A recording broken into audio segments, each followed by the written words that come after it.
Bonsoir, chers amis téléspectateurs. Nous sommes très heureux de vous avoir à l'écoute à nouveau puisque votre magazine French Mag est de retour après avoir effectué une petite pause. Votre ami Adja Maria Mandiaye qui a le plaisir de vous le présenter. Nous débuterons l'actualité qui a marqué ces 2 dernières semaines, qui est la descente en masse des milliers de gens venus d'horizons divers dans la ferme de Kanilai du président de la République, son excellent cher professeur Al-Hadi Dr Yahya Idjidji Jammeh Babali Mansah, pour un grand exercice de récolte. Cet événement rentre dans le cadre de la remise de prix de la FAO dédiée au président Jammeh. Vous aurez le reste dans ces images.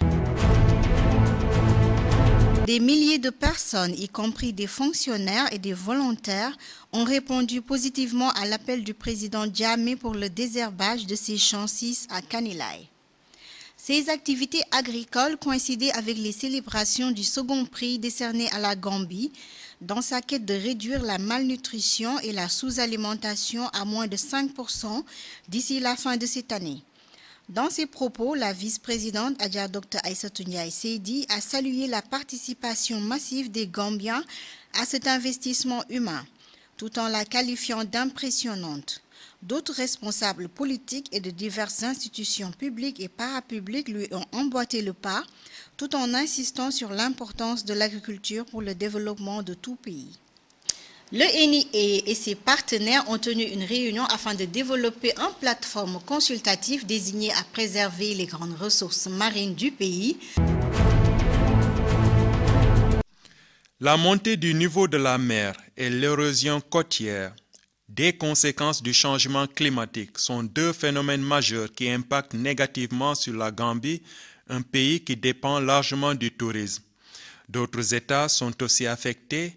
Et c'est fort de cela que 6 pays de l'Afrique de l'Ouest se sont réunis récemment pour former une alliance dont le principal objectif est de soutenir les États membres dans leurs efforts pour faire face à ces impacts du changement climatique.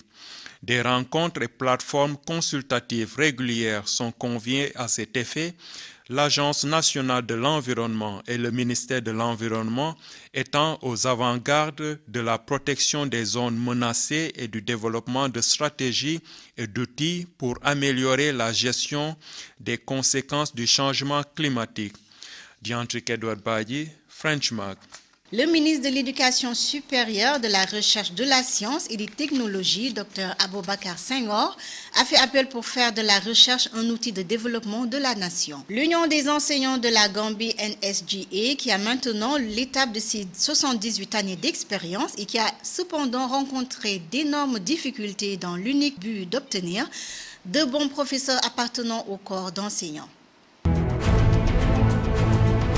L'Union des enseignants de la Gambie, GTU, l'une des plus anciennes de la côte souriante, a été fondée en 1937 grâce à la brillante idée des enseignants catholiques anglicans.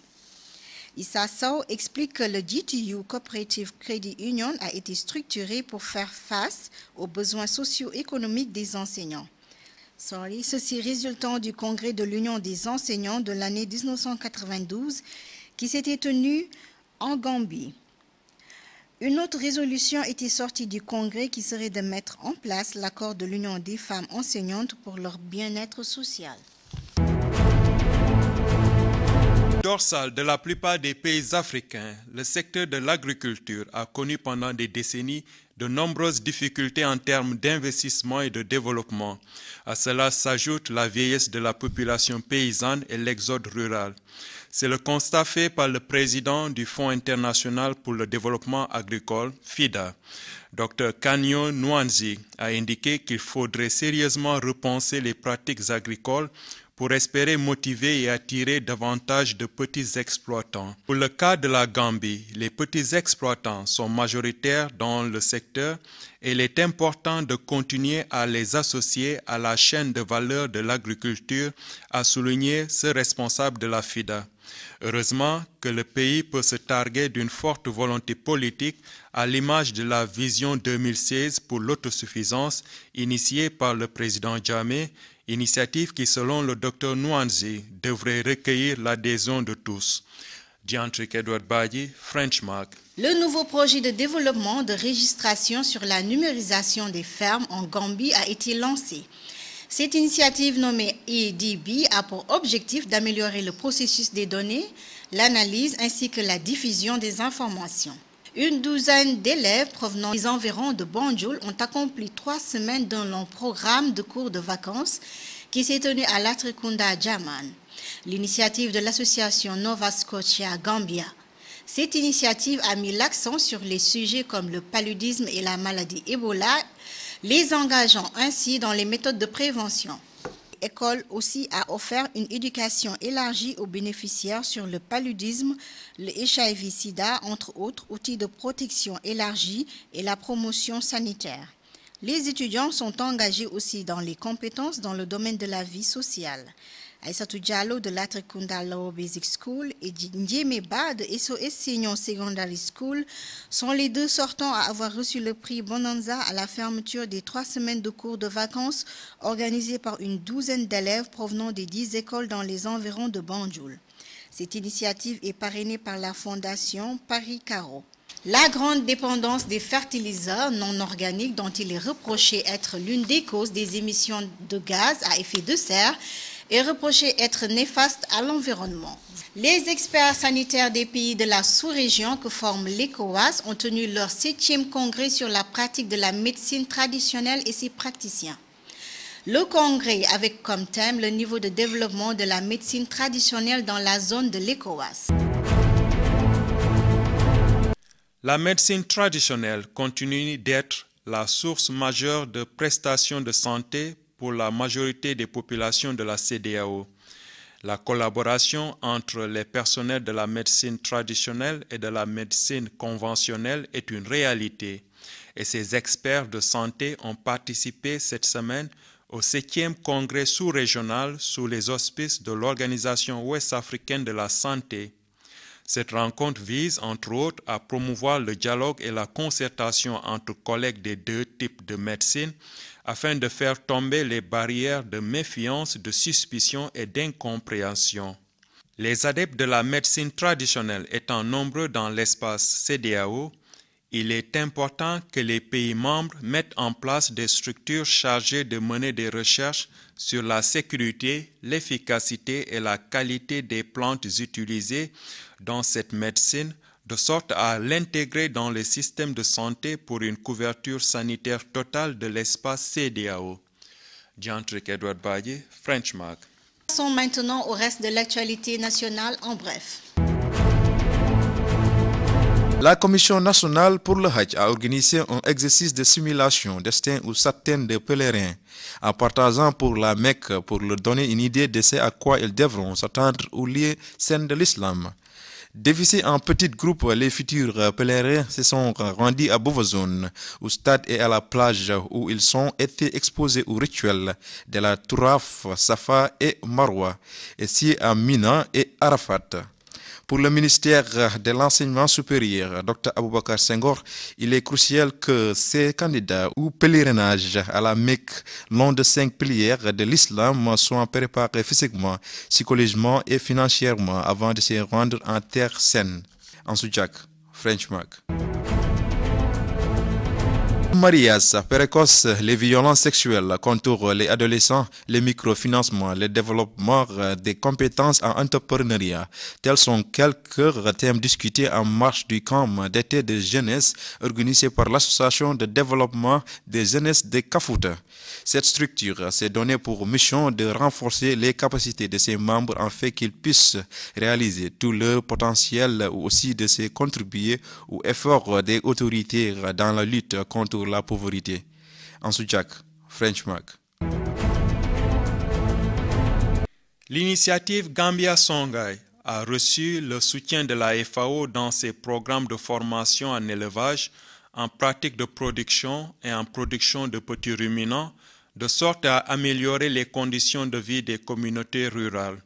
Ces fonds de la FAO permettront de créer des emplois et d'autonomiser les jeunes et les femmes dans des activités de développement rural et à terme d'éradiquer la faim. Le centre d'élevage mis en place dans le cadre du projet Gambia Songhai est connu pour améliorer les pratiques agricoles de la communauté de Tchamen et des villages environnants. Avec ce coup de pouce de la FAO, il pourra assurer une fourniture régulière et abordable de bétail et de viande, surtout à l'approche de la fête de la Tobaski. Diantric Edward Badji, French Mag. Je rappelle que vous suivez votre magazine French Mag sur votre télévision nationale GRTS. La qualification de la Coupe d'Afrique des Nations de football 2017, les Scorpions de la Gambie qui devront rencontrer les Lions indomptables du Cameroun, qui se tiendra ce dimanche. Ce sera dans la page des sports avec votre reporter Ansou Jack. C'est à vous, Ansou.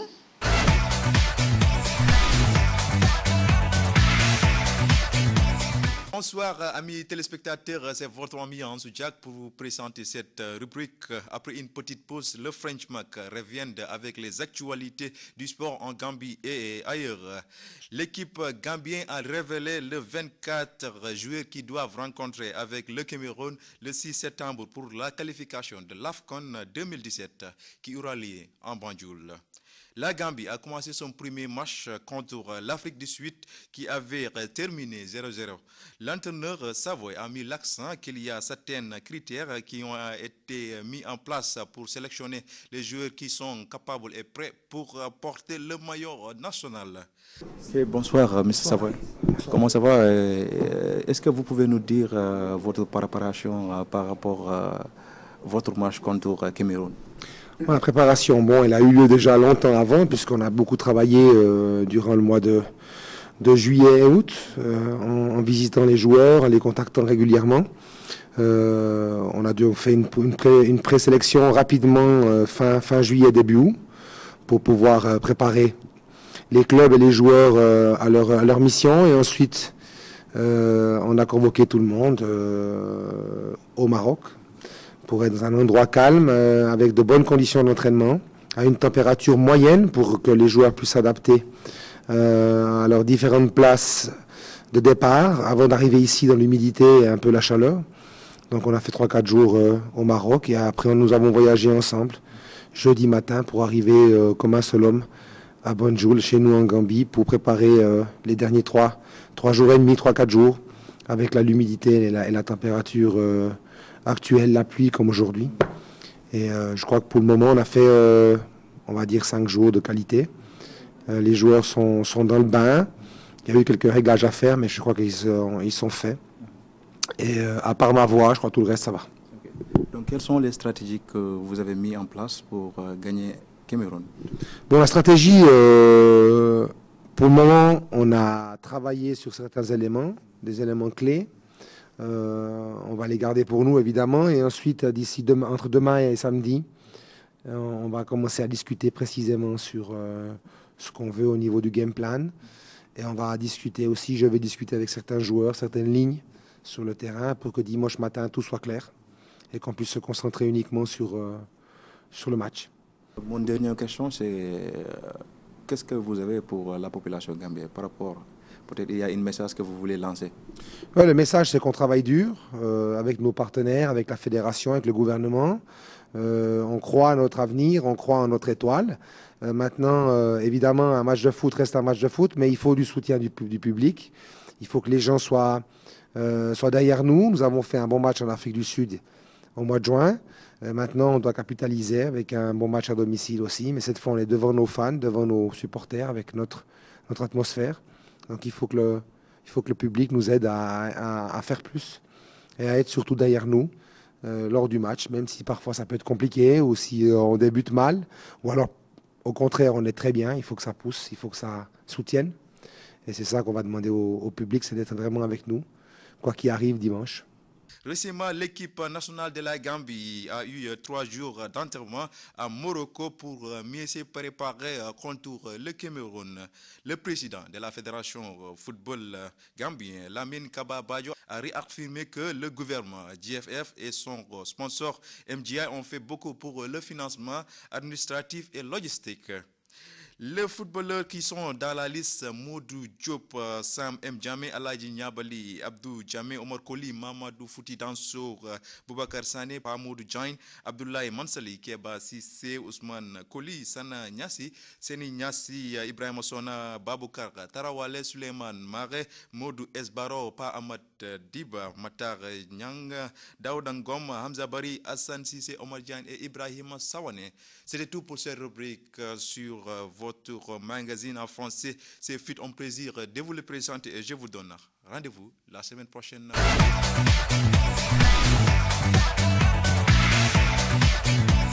C'était votre reporter Ansou Diak dans la page des sports. Nous souhaitons bonne chance à nos scorpions. Monsieur Fayinke, président du NACOFAGE, sera l'invité de votre page découverte de ce soir. Je vous propose de le suivre.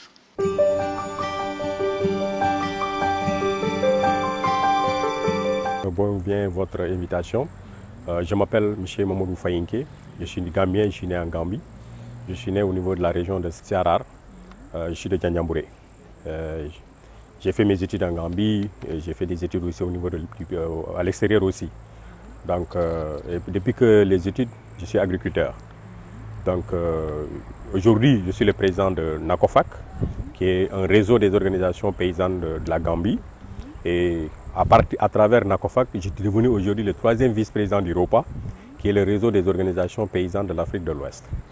Et aujourd'hui, j'ai comme poste clé, qui est le coordinateur des exploitations nationales des exploitations familiales de la Gambie.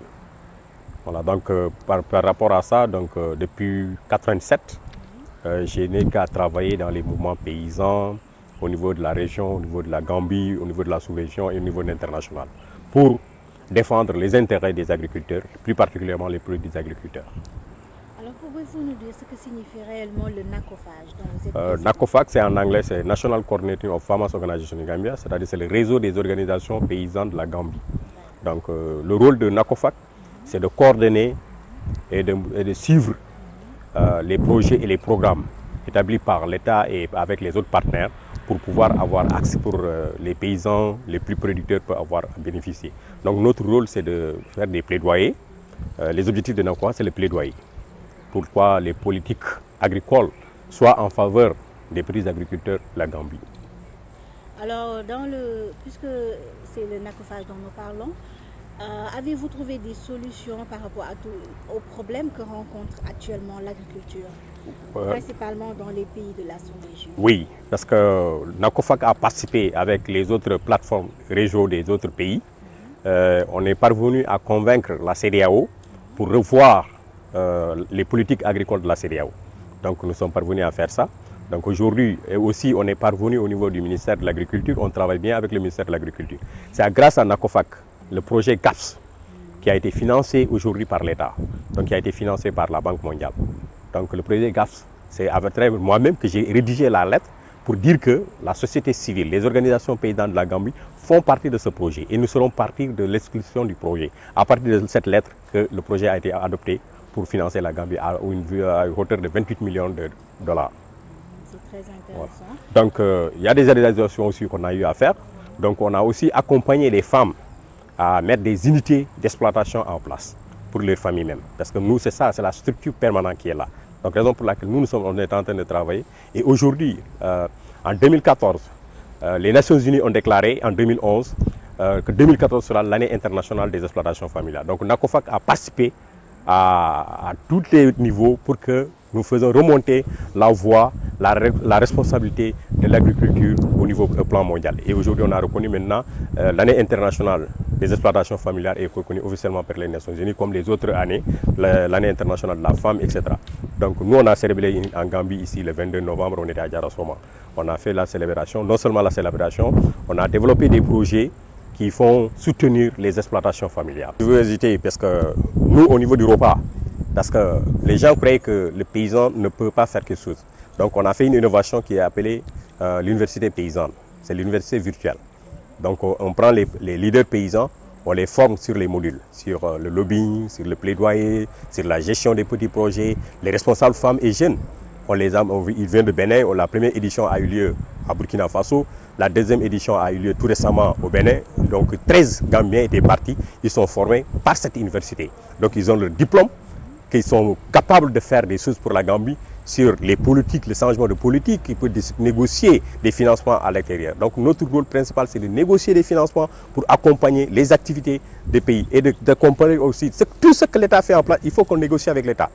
Donc l'État, le rôle de l'État, c'est la gestion, le contrôle et le suivi. L'exécution, c'est nous.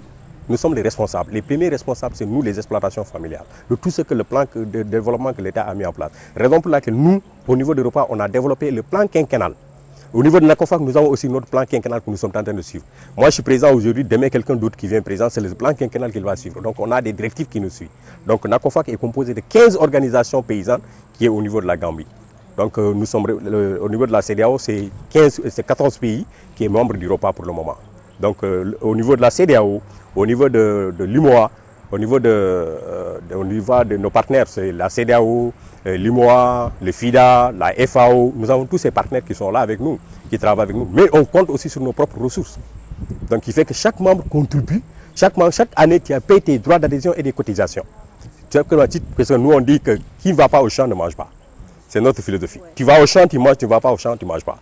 Donc c'est notre philosophie, c'est le théorème de notre Afrique. Donc au niveau du continent, il y a le PAFO qu'on a mis en place. C'est les 5 régions qui ont mis aussi le PAFO en place. Donc il y a un jeune qui est gambien, qui représente la Gambie au niveau du PAFO, le Pan-African Farmers Organization. Je vous remercie et j'ai accepté l'invitation et je pense que le message va...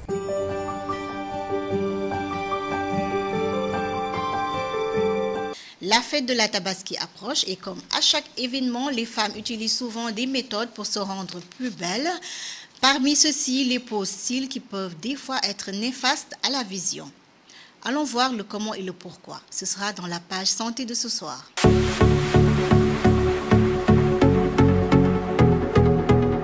Il y a toujours un risque lorsque les débris de colle glissent et entrent dans l'œil. Cette colle à base de cyanoacrylate peut causer des réactions secondaires gênantes en contact avec la peau ou avec l'œil, comme les paupières gonflées, les rougeurs, de la sensibilité à la lumière, des larmes ou des démangeaisons. Selon un obstétricien canadien, Dr Michaud, cela va de la simple irritation à l'inflammation plus grave au niveau des paupières, en passant par des infections pouvant affecter le blanc de l'œil et la cornée. Dans ce cas, courez vite chez l'ophtalmologiste qui vous prescrira le collyre, un antibiotique ou un anti-inflammatoire. Alors, faites preuve de vigilance et soyez conscient des risques possibles.